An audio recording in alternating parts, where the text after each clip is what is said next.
হায়রে বাংলাদেশ দল সারাটা রাত বসে বসে খেলা দেখলাম।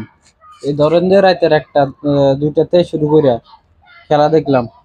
ঠিক আছে, ইতালিতে তো রাতে 2টার সময় খেলা শুরু হয়েছে। এই রাতে 2টা থেকে বসে বসে খেলা দেখলাম 7টা পর্যন্ত, আবার 8টা থেকে ডিউটি।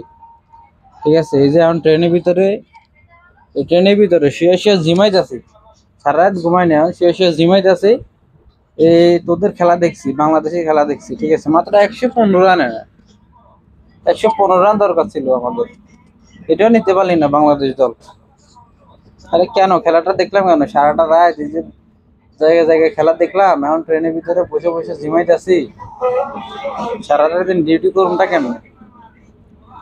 আরে বাংলাদেশ দল কামটা করলো কি?